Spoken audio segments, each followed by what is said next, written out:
Hey, welcome to Socialism for All. This file is being recorded for the January 2023 edition of Socialism for All. And it's an audiobook of Nationalism, Internationalism, and the Polish Question by Karl Marx from 1882. If you like this video, please click like and subscribe, and consider supporting on Patreon at patreon.com/socialismforall. There's a link to Patreon in the video description.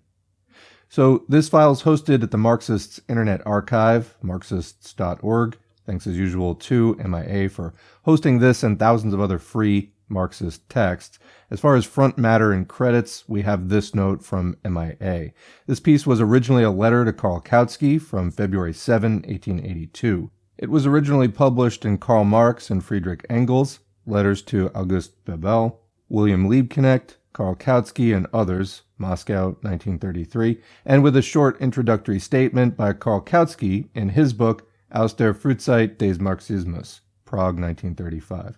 From Karl Marx and Friedrich Engels, The Russian Menace to Europe, edited by Paul Blackstock and Bert Hoslitz, and published by George Allen and Unwin, London, 1955. Scanned and prepared for the Marxists' Internet Archive by Paul Fleurs. Kautsky wrote in Aus der Frühzeit des Marxismus, for a long time it had been self-evident among Polish revolutionaries of all shades that the reconstitution of Poland, or at least the establishment of a Polish national state, formed the first and most important article of their program. But in 1877, a socialist movement arose among the Poles, which soon split into two factions, one more nationally oriented and clinging to the old nationalist revolutionary program, and another which took on a more internationalist character and which demanded, above all, an international social revolution, the success of which would also free the enslaved nationalities. The members of this last-named socialist faction did not speak of a special Polish national program. In October 1879, they took over the journal Równość, Equality, which appeared in Geneva. The battle between nationalists and internationalists among the Polish socialists continued to be fought without issue. Finally, the Zurich Sozialdemokrat, the organ of the then exiled German Social Democratic Party, of which Kautsky was one of the editors, had to take a position in this quarrel. I asked Engels for his current opinion on the Polish question. His reply was the letter of 7 February 1882. That's the end of Kautsky's note and of the introductory MIA credits. I just want to add that if you're interested in this topic, Rosa Luxemburg wrote a piece called The Polish Question, which we have as an audiobook here on the channel. In that file, she elaborates a great deal on the topic of Poland and the socialist struggle and the national question and all of that kind of stuff. Basically, one of the main thrusts is that she considers Marx's views on the subject of Poland to be outdated, and that rather than doing fresh analysis on it, most other Marxists were just basically quoting Marx, whose, again, views had sort of ceased to be current or relevant, and she was then really calling for a fresh round of Marxist analysis on the topic, rather than just sort of quoting Marx's old and what she considered outdated views. All right, let's get into the text. One of the real tasks of the Revolution of 1848, and the real and not illusory tasks of a revolution, are always solved as a consequence of this revolution, was the constitution of the suppressed and scattered nationalities of Central Europe, provided that they were at all viable, and provided especially that they were ripe for independence. This task was accomplished by the executors of the revolution, Bonaparte, Cavour, and Bismarck for Italy, Hungary, and Germany, in accordance with the then prevailing conditions. There remained Ireland and Poland. We may leave Ireland out of consideration here, since it affects the situation on the European continent only very indirectly. But Poland is situated in the center of the continent, and the maintenance of its partition is the very tie which binds the Holy Alliance together again and again. We have, therefore, great interest in Poland. It is historically impossible for a great people even to discuss internal problems of any kind seriously, as long as it lacks national independence. Before 1859, there was no question of socialism in Italy. Even the number of Republicans was small, although they formed the most active element. Only after 1861, the Republicans increased in influence and later transferred their best elements to the Socialists. The same was true in Germany. Lassalle was at the point of giving up his work as a failure when he had the fortune of being shot. That is unexpectedly funny, actually. Only when, in the year 1866, the Greater Prussian unity of petty Germany had actually been decided, the Lassallean, as well as the so-called Eisenach parties, assumed some importance. And only after 1870, when the Bonapartist appetite of intervention had been removed definitively, the thing got really going. If we still had the old Bundestag, where would be our party? The same happened in Hungary. Only after 1860 it was drawn into the modern movement. Fraud on top, socialism below. An international movement of the proletariat is possible only among independent nations.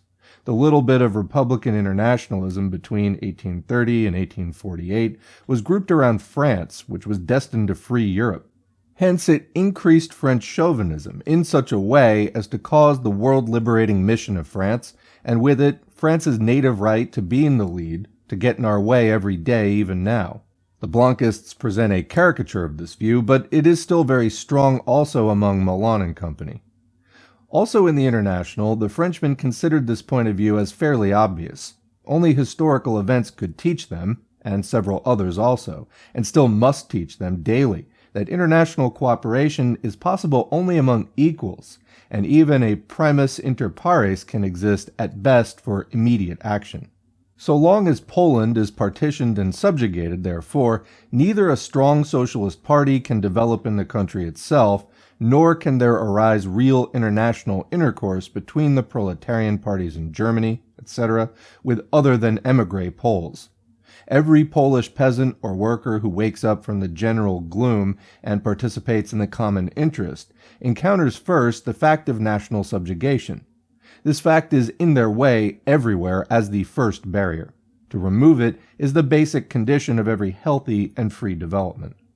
Polish socialists who do not place the liberation of their country at the head of their program appear to me, as would German socialists who do not demand first and foremost repeal of the socialist law, freedom of the press, association, and assembly. In order to be able to fight, one needs first a soil to stand on, air, light, and space. Otherwise, all is idle chatter. It is unimportant whether a reconstitution of Poland is possible before the next revolution.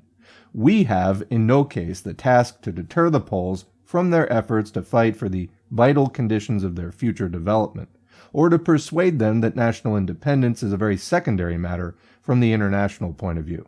On the contrary, independence is the basis of any common international action.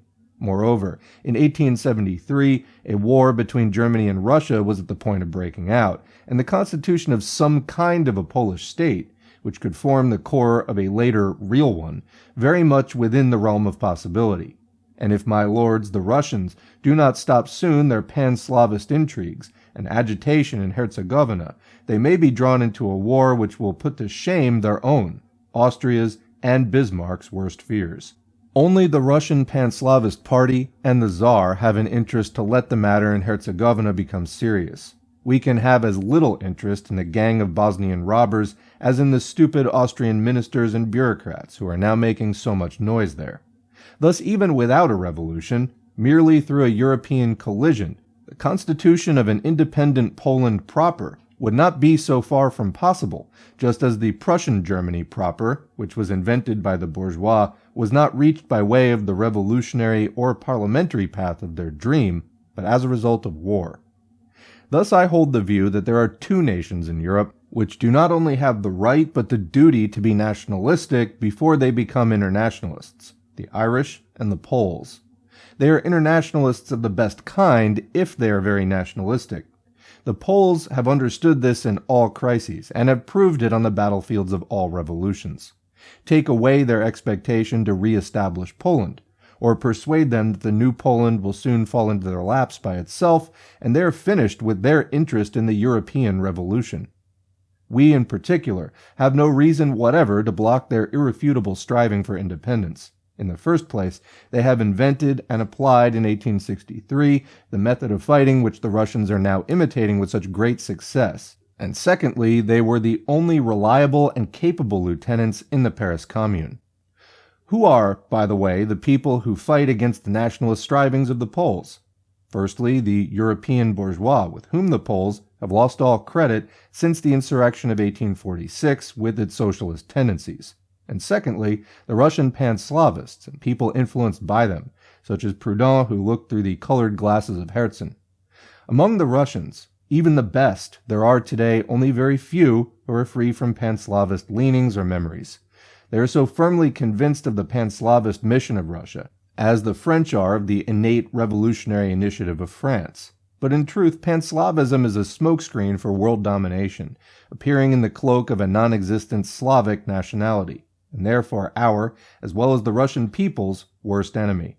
This smokescreen will go up in thin air in its day, but in the meantime it may become very unpleasant for us. A pan-Slavist war, as the last sheet anchor of Russian Tsarism and Russian reaction, is being prepared at this very moment. It is very questionable whether it will come off, but if war breaks out, one thing is certain. The splendidly progressing development in a revolutionary direction in Germany, Austria, and even Russia will become totally deranged and will be pushed onto another, at first unpredictable path. At best, we lose 3 to 10 years, a respite for a constitutional new era in Germany and perhaps also in Russia. The most probable outcome seems to be the establishment of a small Polish state under German hegemony, a war of revenge with France, a renewal of national antagonisms, and finally the establishment of a new Holy Alliance. Thus, pan-Slavism is now, more than ever before, our most deadly enemy, even though it's on the brink of its grave, or rather just because of this. For the Katkov, Aksakov, Ignatieff and company know this one thing, that their rule is forever finished as soon as Tsarism is overthrown and the Russian people takes the center of the stage. Hence this fiery zeal for war, at a time when the public exchequer is negative and when no banker is willing to loan even a penny to the Russian government. This is the reason why all pan-Slavists carry such a deadly hatred for the Poles. They're the only anti-pan-Slavist Slavs. Hence they are traitors for the sacred cause of Slavdom, and they must be fitted by force into the greater Slavic realm of the Tsar, the future capital of which is Tsarograd, that is, Constantinople. Now you may ask me whether I have no sympathy whatever for the small Slavic peoples, and remnants of peoples, which have been severed asunder by the 3 wedges driven in the flesh of Slavdom, the Germans, Magyars, and Turks. In fact, I have damned little sympathy for them. The Czechoslovak cry of distress, "Is there, O God, no man on earth who will render the Slavs their due?" is answered from Petersburg, and the entire Czech national movement tends in a direction in which the Tsar will render them their due. The same with the others, Serbs, Bulgarians, Slovenes, Galician Ruthenes, at least in part. But we cannot stand for these aims. Only when, with the collapse of Tsarism, the nationalist ambitions of these dwarves of people will be freed from association with pan-Slavist tendencies of world domination, only then we can let them take their fate in their own hands, and I am certain that 6 months of independence will suffice for most Austro-Hungarian Slavs to bring them to a point where they will beg to be readmitted. But these tiny nations can never be granted the right, which they now assign to themselves in Serbia, Bulgaria, and Eastern Rumelia, to prevent the extension of the European railroad net to Constantinople.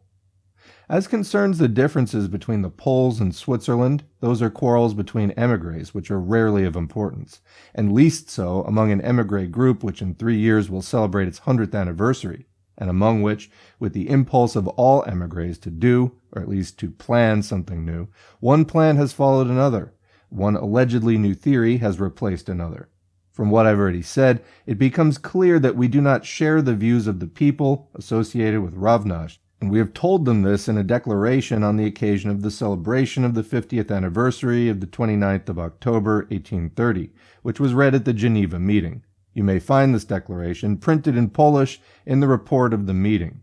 It appears that the Ravnaj group has been impressed by the radically sounding phrases of the Geneva Russians, and now want to prove also that the reproach of chauvinist nationalism does not touch them.